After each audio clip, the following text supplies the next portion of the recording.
I look in the mirror and I see me, Becky, me.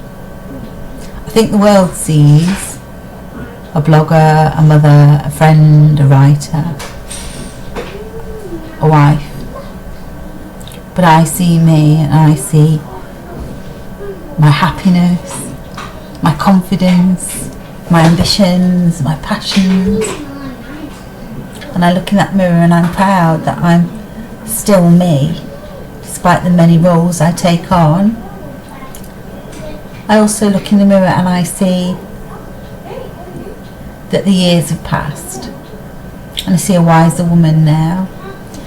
I see etched on my face tears of grief from losing my parents and from hard times and losses particularly.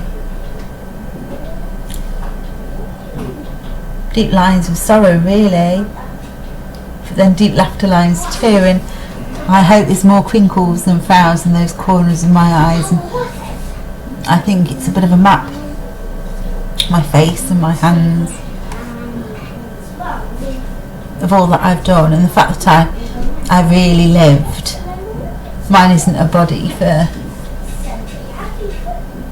lack of blemishes, you know. I have mosquito bites and I have scars, and I've even got a bite mark on my arm from a child I worked with once, and sleepless nights and worries and, you know, perhaps too much caring.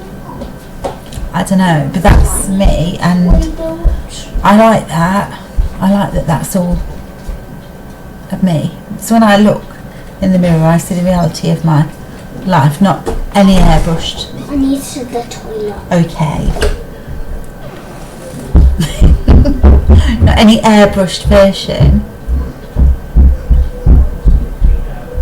of me, and I think that's right for me, because I don't leave the house in the morning looking groomed.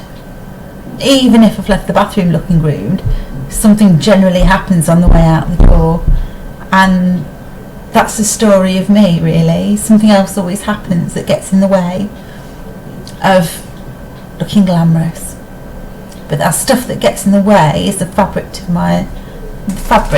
of my life really, and it's the eventfulness and the haphazardness and the rushedly put together.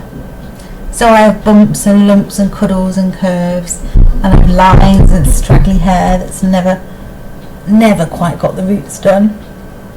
And despite the best laid plans, I was going to do this video just looking super, I've ended up doing it just like me. And so when I look in the mirror, what I see is me, coffee stains and all.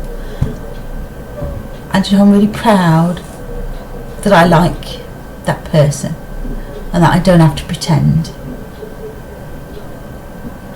Say I'm a writer, that's what I do for a job. I blog about living really well and creatively without having lots of money. And hopefully I present myself as somebody who does live well and creatively, because that's what I want. I want to have a creative, good life, and I want to bring my children up to have that too. And so when I look in the mirror, what I see is genuinely me, flaws and all, work in progress. I'm Becky.